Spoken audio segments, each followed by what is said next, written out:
In a studio that's in a basement comes the epic story of how two friends changed the future of the movie podcast game forever. The reviews are in. Boys Life magazine gives the High Sci podcast 4.5 acorns. The Daily Bugle says, these guys are super legit. And Pope Francis declares the podcast as life-affirming. From the kid who tried to get smart with David Spade and got fucking old. You're still out. You're still bad. And the guy who can name all four Baldwin brothers. Alec, William, Daniel, and the baby boy, Stephen. Live from the studio of his parents' basement. The Have You Seen It podcast. Hello and welcome back to the Have You Seen It podcast. My name is Mason Knight. Sitting across from me is the one, the only, Yoda. Yoda. Yes. No, Cash 3 Kraus, Yodas of now. course. We are Yes, we have a quickly lot. accumulating a lot of Yodas. It is actually becoming a problem. Yeah, Borderline because hoarding. We're going to start charging these bastards rent. Yeah, I think so. Good thing about Yoda, take up a little space, though. Yeah, you can they have a do. lot You more, can have or a you lot can of have Yodas. double of any other Absolutely. Star Wars character. You know, it's been a theme recently that we bring up Yoda right away on this podcast. Well, when there's 8 of them surrounding you, it's constantly on your mind. It is. Them staring you It's down. a little overwhelming. But this is not the Yoda podcast. It is not. We are here to talk about film. This is a new movie Monday, I'm assuming. New movie Monday. Right? Yeah, we'll be dropping this on Monday. All right. Yep. New Amazon movie streaming, One Night in Miami. Yes. And what a night that was. What a night. And What that a night. One Night in Miami, though, also sounds like a Pitbull album. Right? Yeah. Right? Mr. Worldwide. He's Mr. Miami. He is Mr. Miami. He might. There might be a Pitbull album out there that called One Night in Miami. Probably. I'm not sure. And song, we'll probably get something. TM trademark for it or something. But yeah, One Night in Miami, premiering on Amazon. Amazon Video. Just dropped on Amazon. Tells a fictional story, but a wild fictional story. Yeah. I got to say, too, with Amazon, you don't constantly see films being dropped on there the same way you do Netflix with, like, Netflix originals. But I am actually been really impressed. You want to grab me one, too? I've been really impressed with what Amazon has to offer and what they're dropping on their streaming services. I mean, the quality of film that we've seen is pretty astounding. Thank you, good sir. So yeah, let's talk about a few things here. Let's talk about the debut director, Regina King, Yes. and she's been around for a long time. Female director. Yeah, female director. Yes. Female African American director. Yep. So she's she's the first female African American director to be nominated at the Venice. Yep. Yeah, that's a huge accomplishment. That's huge. Yeah. And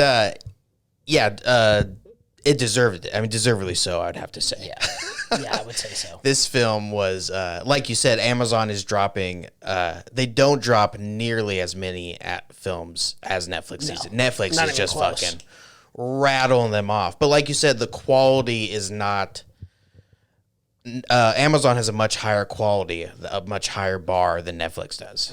I would say Netflix is like 1 out of 4 films is decent. You're being kind. You're being I think very I am kind. being generous. You are. You're being very I generous. am being generous because I know their legal team Right. will You be could- on our Oh, ass. they probably will be. But I would say probably closer to 1 in every 10. But Amazon films, I'm very rarely like super disappointed with. Yeah. Netflix is kind of common for me, but Amazon, they produce good shit. But Or at least Amazon, distribute. they let you know when they drop a fucking film. Because when you log in on Amazon, it's everywhere. Yes, it is. They have like 15 different icons that you can click on that will just bring you just to this Yeah. film. But That's what they did with the Frankie film, too. It's because Amazon is still consistently the worst platform to find any film on. Of course. There's a motto goes that the only way you can find a film on Amazon is if someone tells you it's on Amazon because Yeah. it's such a shitty fucking platform. It is. But they let you know when they have a new film. They do, So you in all can't miss fairness. it. Yeah. But yeah, it was everywhere. But yeah, Regina King. And I have to clarify, when I say it was her debut, I just mean simply it was her film debut as directing. She's directed a lot of television shows, but this was her first feature film. Yeah, and I got a feeling she's probably going to get nominated for an Oscar also. Yeah, you would think. Yeah, this film, It does have a very good Rotten Tomatoes score. I tried not to let that hinder. Yeah, exactly. My opinion on it, but I don't think I was prepared for this film to be as good as it was. Well, and this is the thing too. Like nothing crazy happens in this movie, so it's so dialogue heavy. And every scene has to mean something. Everything has to move along the story to where you're not bored. If you do this film wrong, it could be a very boring, mundane film. But they did it in such a good way. And I want to talk about the screenplay was written by Kemp Powers. Yeah, well, it was a play first, written by Kemp Powers. Yes. Also, it was a stage play, a 1-act stage play that went 90 minutes, which is interesting because most plays are 2 acts. Right. But a 1-act, 90-minute stage play. And it tells a story, just the premise, a pretty simple premise. It's one night after Muhammad Ali beats Sonny Liston. Yes, Sonny He beats Sonny Liston for the world title. And Sam Cooke, very famous singer. Yep. He was, there's a Sam Cooke song in Guardians of the Galaxy. And Jim Brown and Malcolm X are celebrating, just the 4 of them in a room. Big fucking names. Yeah. All 4 of those people became the best in the world at whatever they were doing. Yeah. It's incredible. It is. It's incredible. Yeah. Jim Brown, I probably knew. Well, I know mostly Jim Brown because he became an actor. And he was in a ton of movies. He has over 50 credits. Yeah, he was in a ton of movies. I know him more from that than his football accolades, but he's still regarded as one of the best running backs of all time. He had 1,800 yards. Still holds a record for averaging 100 yards a game. That's insane. In every single game he played. Yeah. And gave it all up to be an actor. He did. Love that. Well, he Love said, the passion. "Fuck you, Browns. You're going to find me. I'm out. I retire." Exactly. And in this time frame, it's 1964. So they're all meeting in Miami after the world title fight in 1964. Crazy times, I would have to say. That's an understatement. It's such a crazy time where it's like you can't if you were black, you couldn't just be a singer. You also had to be an activist because it was such a it's either stand up or you had to fight or nothing. Yep. So it's such a fucking heavy, crazy time. Because the term is whitewashing too. I mean, that's essentially what they tried to do, and that's what the whole argument with Sam Cooke and Malcolm X was about. That Malcolm X felt like he was in a sense like whitewashing his music to make it more white friendly instead of writing music. And I love the Bob Dylan reference. And really, Blowing in the Wind. Sam Cooke really just wanted to be a singer, but Malcolm X was telling him that you can't. I mean, you got to we got to fight right now. But that dialogue between them is so good because you understand Sam Cooke too. Like he shouldn't feel ashamed for how successful he was either. But Malcolm at the same time was being like, hey, you got to fight for this cause. It was just really good dialogue. Well, that's what. Although it's a fictional story, it's done so well that's what I love about this film is it shows like a human side of these characters that you don't see. You only see the character, the personification, the fighter, the singer, the activist, the Malcolm X, and they even talk about that he was 2 different people on TV than when he was, he was a normal guy joking around and shit, and that was what really cool because we got to see that from each of those characters that you never get. And Sam Cooke's character, or Sam Cooke, even brought it up in the Leslie Odom Jr., which we got to talk about. We got to talk about. He is so phenomenal. Good. His voice is so good. That's him singing. His voice I know it is fucking incredible. Dude. Yeah, of course, he plays... Sam Cooke. Or, you mean Aaron Burr. He plays Aaron Burr, of course, the man who shot Alexander Hamilton in Hamilton. Man, and he steals the show in Hamilton. He steals the show here, too. I totally agree with that. He is so good. He is a talent and that voice, too, man. Yeah, wow. And it's the perfect amount of singing in this movie. That's what some films would have not had him sing at all, but they just throw it in every now and then at really important moments. And it's because it's not a musical, but they give him another thing that this film does so well is give each character just the perfect amount of screen time.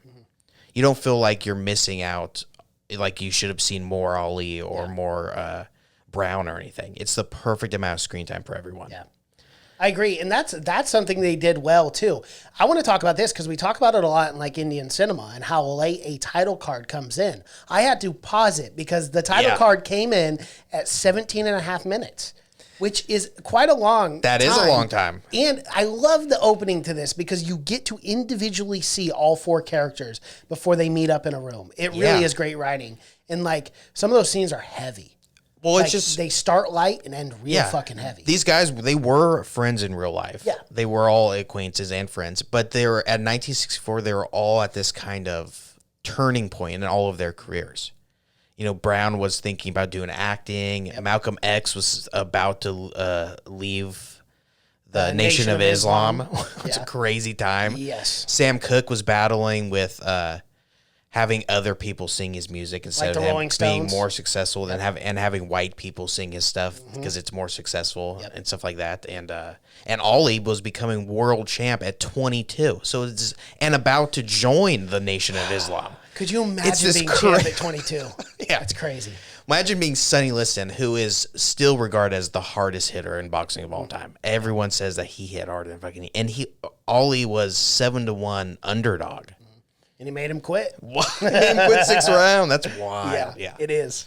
But yeah, all these guys were at such a crazy turning point in their careers. But it's an amazing idea to bring all 4 of them together in one room. Yeah. You know, that's something you hope that would have happened in real life, but never did. But it's just good writing, like we said. It's great writing too because you see Kemp Powers, which is a wild name. Sounds like he should be a villain in DC. Or in Austin Powers. Yeah, or Kemp Powers. But a phenomenal idea. It's a really good fucking idea. And I would have loved to see this as on stage. As Oh well, yeah, too. so It would have well, been I'm sure you made probably for still great. can. Yeah. But let's talk about the acting. All of them do a phenomenal job. Kingsley Ben-Adir, who I was just saying I saw from the OA. He played in season 2. He's a detective. He's fucking great. Yeah. But he also plays Obama. He plays Obama. He does, yes. I gotta say, he looks very presidential. He does. He does, but he does a great job as Malcolm X. Yeah. And that I was most blown away by his performance. Yeah. Like honestly, I really just thought he captured Malcolm X perfectly. Like I thought I was blown away. Honestly. I loved how, again, we saw a very human element, so not everything he said sounded like a speech, Right. you know? So it's very, and how all these characters could each hold their own, like in a room with Malcolm X. You know, they could argue back and forth. You would think, in my mind, I would think Malcolm X would be the best at debating or anything because he's portrayed as being very smart, but all these guys can all stand their own ground. I mean, Muhammad Ali, he was like a philosopher in his own right, but all these guys are very fucking smart. But yeah, he does a great job. Elle Gore plays Cassius Clay, who he does a fantastic job too. Not only does he look a lot like him, but he has the voice down perfectly. He did. Everything he says sounds exactly like him. It was really good, and he has the perfect amount of cockiness to Muhammad Ali, who was the cockiest person of all time.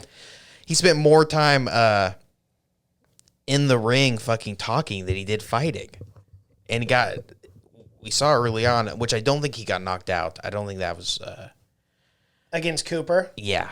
I don't think he. I don't I'm almost think so. positive he won that fight. Yeah, he got back up. Yeah. I think that was kind of just an open-ended thing. Like, Yeah. oh, he's knocked down. But he portrayed him perfectly, and like you said, that opening was perfect to set him up because it immediately showed what kind of person he was. But man, he was a talker, He was. and he at that point in his career wasn't the best. No. But hey, you got to have confidence in yourself. do. And that was something Muhammad gotta Ali fake it till had. you make Yeah, it. exactly. Because and I love that they get into that at some point in the film where it's like he didn't think he was going to win. And that crushed Malcolm X to think about that. Because at that point, that made him think that Cassius Clay didn't have faith in the Nation of Islam. Yep. But also Malcolm X was fighting his own battle with leaving but he was He had a also lot of trying shit to going on. he was also trying to get Ali to join, but he was gonna But he was going to bounce. bounce to the back door. He's like, oh, about that. Would you want to come? All right, sign with the me? contract. Okay, we're good. I'm out. We're just gonna switch spots. But yeah, that kind of crushed Muhammad Ali also. A little. A li- You seemed fairly upset. in this. To be fair, I would be too. Well, I'm about to give my life to this hardcore religion. right. That I Yes. can't drink. I can't do pretty much have fun anymore. Yeah. Imagine me taking you to an Amish community and subverting you in that for months on end, and then you join, and I'm like, by the way, I'm hopping in my Tesla. I'm out of Yeah, here. and at the end, I'm like, Mason, you were so right. I'm so glad that you brought me into your community. And you're like, no, not my community. Your community. I'm out. I'm out. I just get recruiter fees. Right, yes. It did seem a little 15% commission there. It did seem a little shitty, but yeah, it's a complicated thing. Very complicated. Yeah. The whole Malcolm X situation Yes, was it is. very fucking complicated. The Nation of Islam. But he ended up he ended up going against all that. It eventually got him killed. Yeah. Which in this film they do a good job of showing that he was very fucking scared. And rightfully so. Yeah. A lot of people. Well, after. FBI was following him. They did release that that was true. But And his house was firebombed. yeah, Well, after I think leaving the multiple Nation of times. Islam. Yeah, Yes. and then he eventually was gunned down by the Nation of Islam as well. Yeah, That's so wild. it is wild. Can we talk about Lance Reddick for one moment? Sure. Who plays One of the security guards. brother? Yeah, Yeah, What's- brother. Yeah.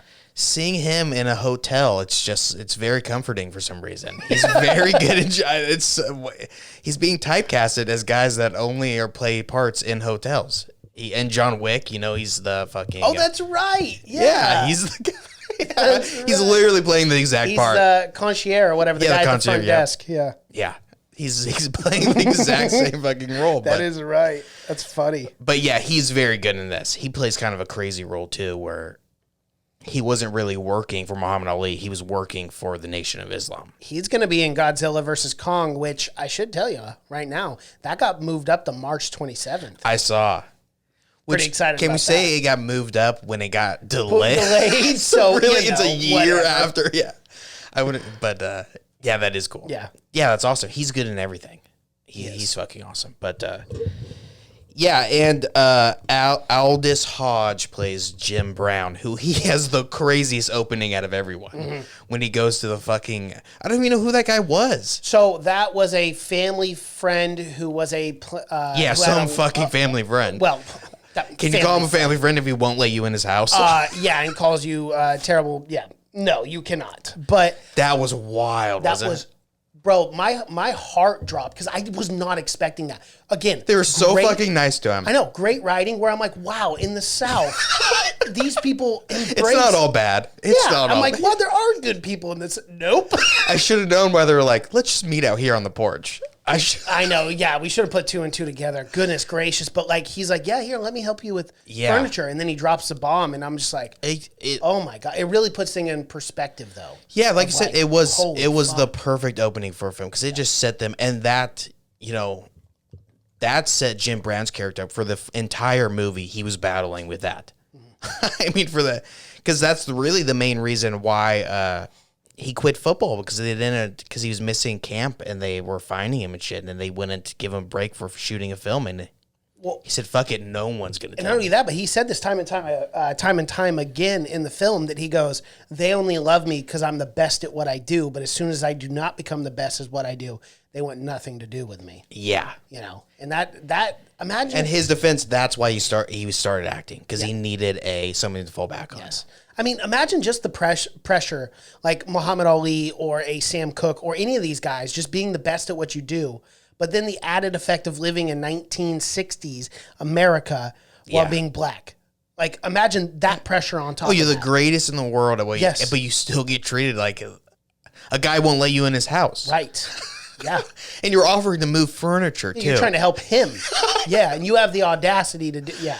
It is. Wild, That's man. why the times are so crazy. Yeah. And to think, like, I always go back to this, and I'm sure people are tired of hearing it, but like the 1960s, that was 60 years ago. That's what I'm saying. I was right about to say we could go to a lot of people that lived during Through that the time. 1960s. Yeah. We could a lot of people, including my grandparents. Crazy. Yeah. Yeah. It's wild. It's Martin Luther King would probably still be alive. He'd be 92. Yep. He most likely would still be alive. Yeah.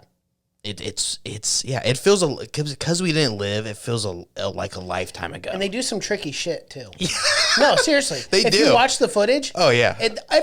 everything's in black and white. Nothing's in color. Imagine that, right? But they want to portray it as farther back in. It does. In It feels in the past than what it really is. Although film does that to anyone. I mean, anytime we see really old film, it distances it. That it makes it feel really fucking old. When it's black and white. Yeah. Yeah. Absolutely. But it's funny because we can turn anything into color, right? Full color.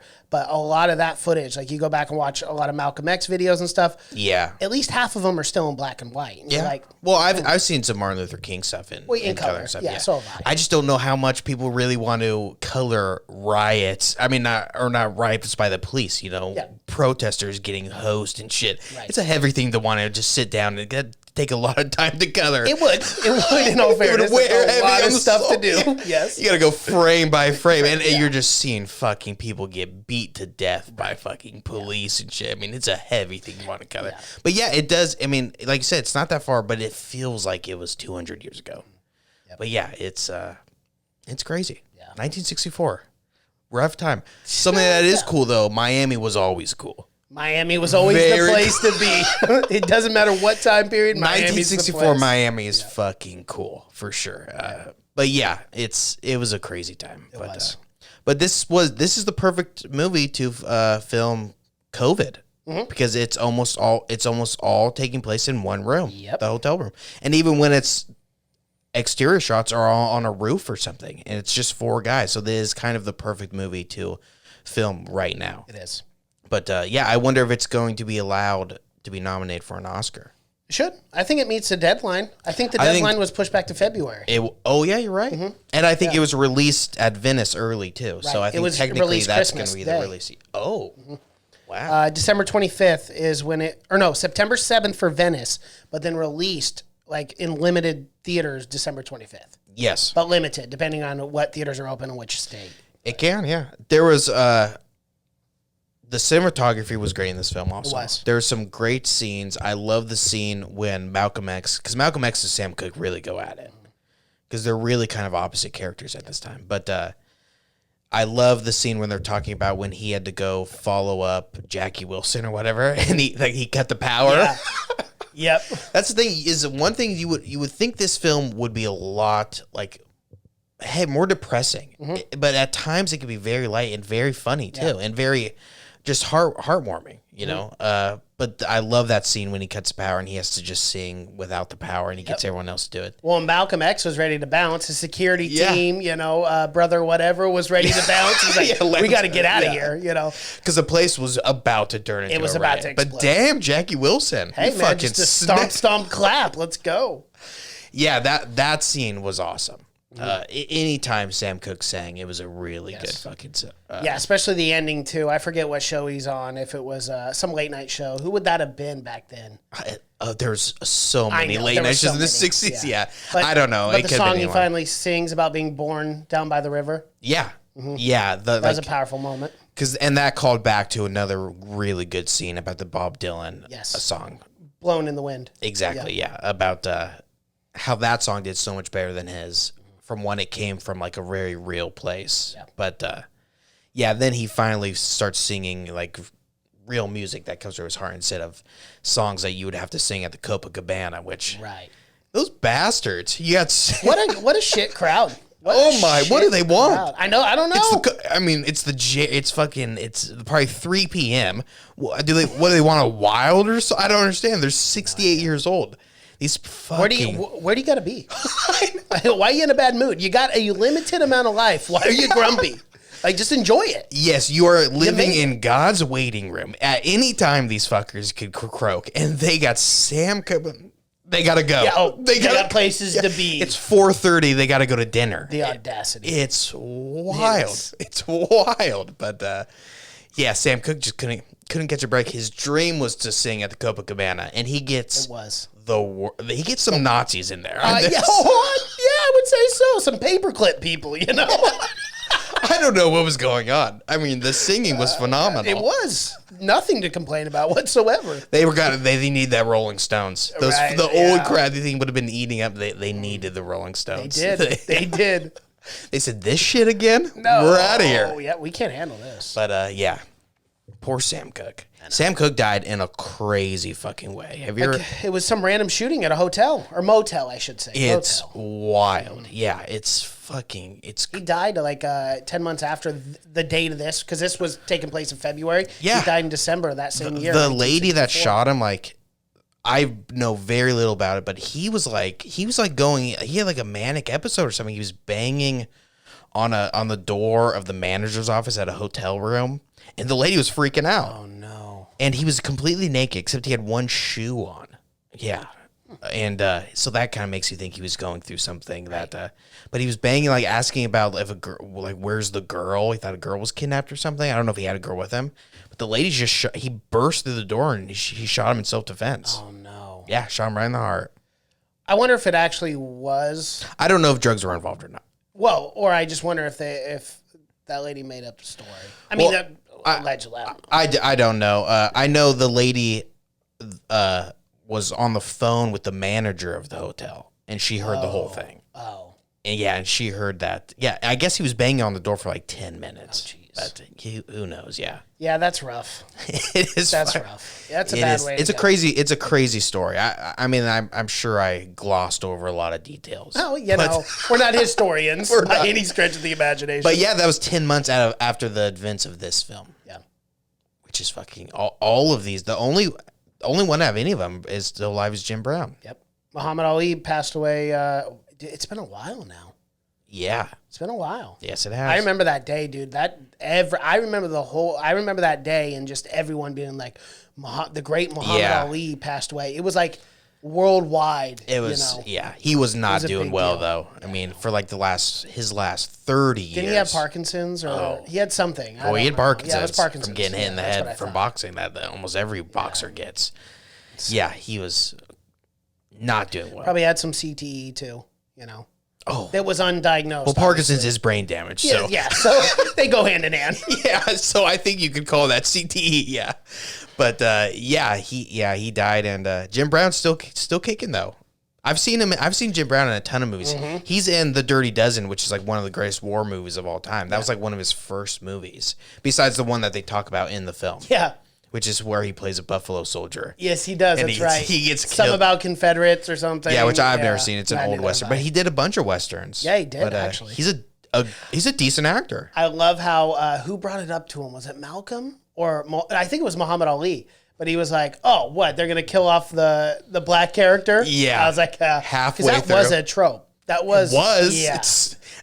Up until 2004. Yeah, I was going to say, it's a lot better now. It's a lot better now. But, dude, for those 40, 50 years in film, it was bad. Oh. You watch Anaconda. Yeah, I was about to say Ice Cube. It's always the black guy that dies. It's like, come on. There's still films coming out today where the black character dies off almost immediately. Yeah. But, yeah, watch any shitty, scary film from, like, 2000 to 2008. Yo. If there is, and especially if they had a CGI snake involved, the black guy always died first. Yep. I think Python was the same exact thing. And they also had a black guy that died in it. Yeah. And it was another rapper. It wasn't Ice Cube. It was like Ice-T. I can't remember. I swear it was another rapper though. But yeah, it's the trend went on for another 50 years, unfortunately. But he did become a leading man. He starred in a bunch of his own movies, even in the 60s and 70s. So, Muhammad Ali passed away June 3rd, 2016. It feels like so much longer, doesn't it? That's wild. Well, yeah, because 2020. Yeah, I know. Like it feels like an eternity. Yeah, but I thought this film was amazing. It would have made your top 10 list. Had we watched it before, yes. Yeah, absolutely, unquestionably. Yeah, for sure. It probably would have been top 3. Which would have been 2 Amazon films. It would have been. That's what I'm saying, though, dude. That's what I'm saying. Amazon is picking up good films for their. They just need to make more. They need to make more. I agree with that. And give us the goddamn Lord of the Rings series. Oh yes, and Lord of the Rings. We do need that. When the hell is that coming? I felt like we talked about that 8 years ago. We talked about that our first episode of this podcast back in 2016. Yeah. Or 17, whenever. We're like, next year it's coming out. It's coming. For sure. We're going to get more details on that Lord of the Rings Amazon series. Yeah, well, we're still in waiting on the 2021. details. Not Yeah, the show. we're not even waiting on the show, just the details surrounding the show. It's a problem.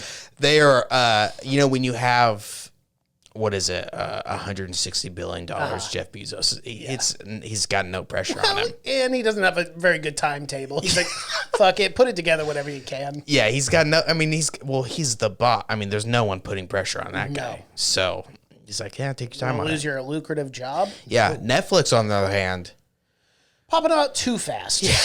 Take a little bit more time for that script development. Did you see their 2-minute teaser of the films they have coming up in 2021? We might have to do a reaction. Yeah, we I would should. say 1 out of 10 looks decent. Okay, nice. Yeah. There's a new film called they're- Outside the Wire that's like a sci-fi film. And I was like, oh, that looks interesting. And again, I don't let Rotten Tomatoes affect my opinion. But then I went on Rotten Tomatoes, had to look up the film, and it's got 19%. I'm like, oh my God, why do I even get hyped? Why do I even... Because at the trailer, I was like, oh, that has potential to be good. And then I go on Rotten Tomato, and they're like, this is awful, terrible story. It seems rushed. I'm like, I've typical. said it many times. Netflix is the new direct-to-video. It is. Yeah. If a film can't make it in the theaters, but can't be out on DVD because no one knows what a DVD is anymore, then it just goes to Netflix. To be fair, though, They'll pick up anything. One strong suit that Netflix has is really good TV shows, and the fact yeah. that you can stream them season by season. Oh yeah, for sure. So the movies are they're doing fucking something lacking. right. But Which I don't the TV get it. shows are great. Yeah, I don't understand though. I mean, We just started watching Schitt's Creek. it's amazing. I've seen it. I've only all that. seen a couple episodes. It's phenomenal. It is fucking hilarious. That did not premiere on Netflix though. Oh, it did not. That premiered on Pop TV. Okay, it's Netflix. Netflix picked it up. They acquired the rights. I It's have on no Netflix. idea what Pop TV is or what it used to be, and maybe they bought the channel, but that's a real channel, Pop TV. Yeah, and that was Schitt's Creek, which they got lucky because they won 80 fucking Emmys. Yeah. Which It's a great show. it is. It's really good. But And yes, I like that they're 15, 20 minutes too. oh yeah, they're good. Yeah, would you recommend? Highly recommend. This is one of the must-see films of this year. Absolutely. It would have Already, been- you're already giving it that title, huh? What? Oh, yeah. 2021 I just guess started. This is 2021. Yeah, Yeah. it's still a must-see. Yeah, absolutely. You Yeah. still got to see it. Yeah, I would say so far best film of the year. Best film of the year? Could I give it that title? Consensus? Sure. We can do that. Who knows what's gonna happen Who in knows? fucking It's a wild 2021? year. It's a I don't even know how to do our, is it 2021 or 2020? Because it was released before. How are we going to do I don't this? know. Do you just want to count this as 2021 Yeah, we so we have can to. make it at the end of the year? Yeah, well, on the list? we saw it in 2021, but yeah, for sure. But yeah, I would recommend it also. Highly, yeah. On Amazon. Definitely fucking worth it. Got to go check it out. Alrighty, well, that is our review for One Night in Miami. If you guys like what you're seeing here, please be sure to like this video, comment below, subscribe to the channel, and hit that bell notification as we drop videos here every single day. If you want to find our podcast in audio format, you can find that on Spotify, iTunes, SoundCloud, Google Play, and Stitcher. Our social media pages, Twitter, Seen It Podcast, Instagram, Facebook, Have You Seen It Podcast. And if you guys want some Have You Seen It merch, you can find that link in the description below. Thank you so much for watching and listening. My name is Mason Knight. That is Cash Krause, and until next time. Bye.